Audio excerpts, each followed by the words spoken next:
Set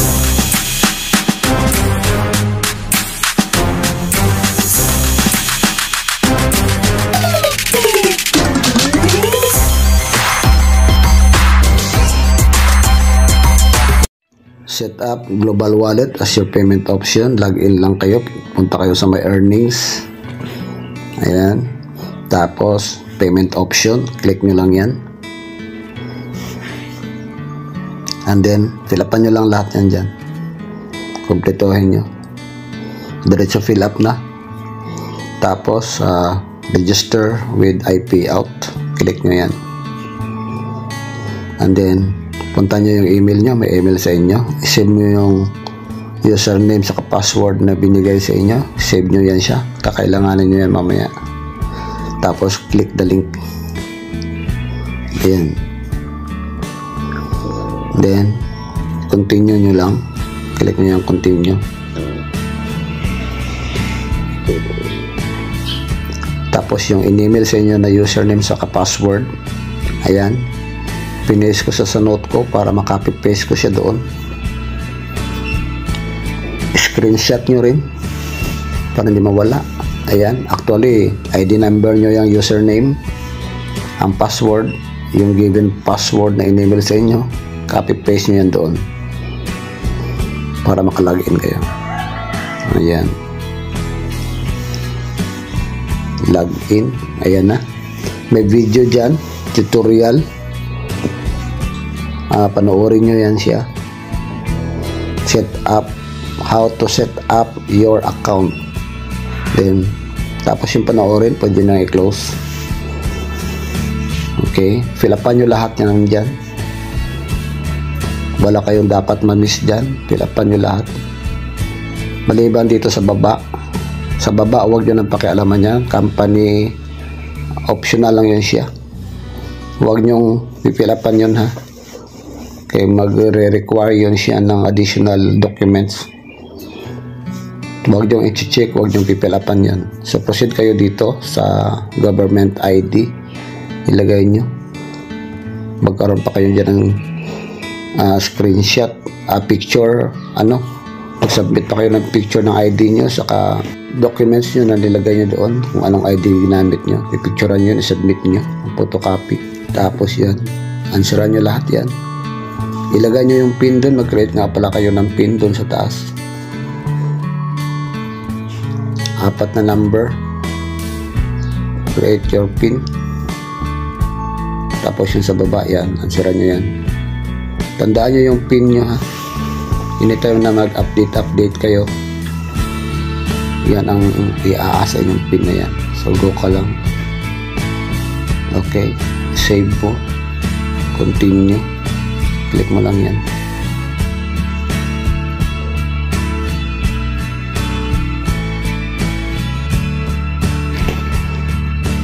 Ayan, ilagay nyo yung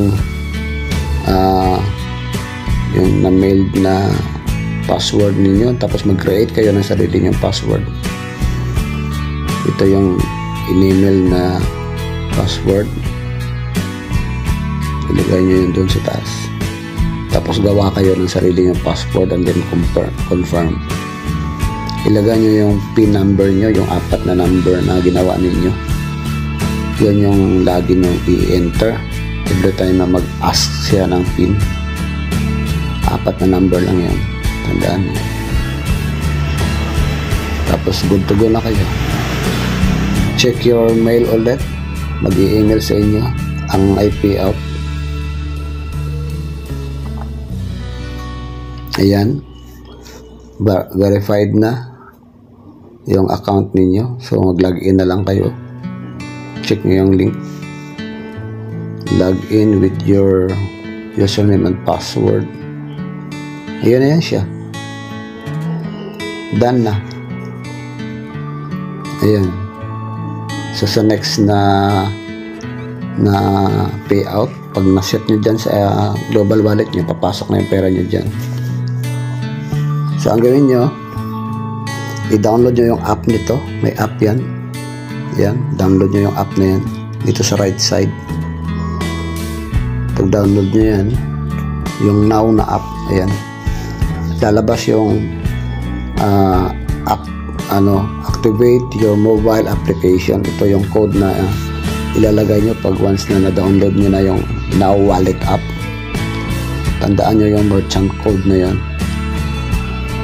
Yan, i-copy paste nyo yan dito. Hindi nyo yan siya mabuksan kung wala yung code na yan. Ayan, enter merchant code. Yan sa baba kanina. Lagay nyo dyan.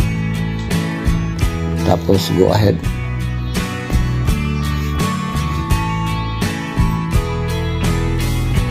Ayan na.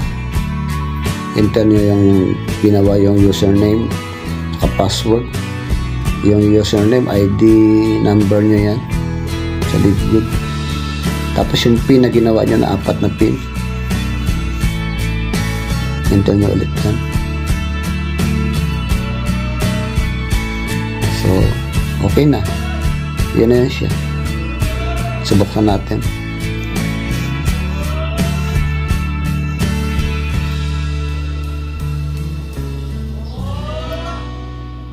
Ayan,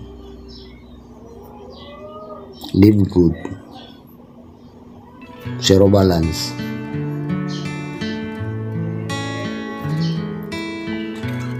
Okay, ayan, pwede nyo iset yung Bitcoin nyo dyan kung meron kayong Bitcoins. Pwede yung profiles, tingnan yung profiles. Gusto nyo mag-set ng accounts, pwede rin yung bank accounts nyo, i-link nyo yung bank accounts nyo dyan, pwede rin. Hindi ko siya ma-videohan kasi hindi siya allowed mag-video pag nag-ano ka ng accounts mo, nag-create ka ng account mo dyan. So kayo nang bahalang dyan, mag-link ng inyong mga account dyan, o kaya kung may Bitcoin kayo, mga coins kayo, i-link nyo dyan. So balikan natin yung LiveGood. Nilagin tayo.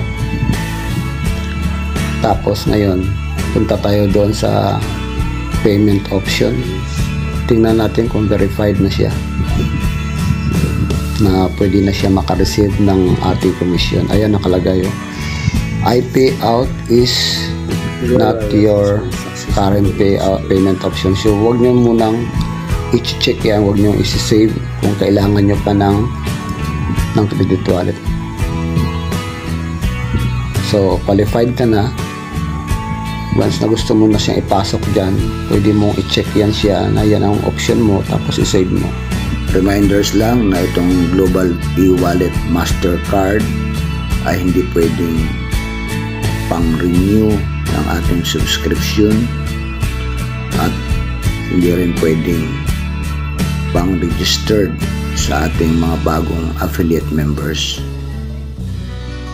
If you like this video, consider like, share, and subscribe. Thank you guys.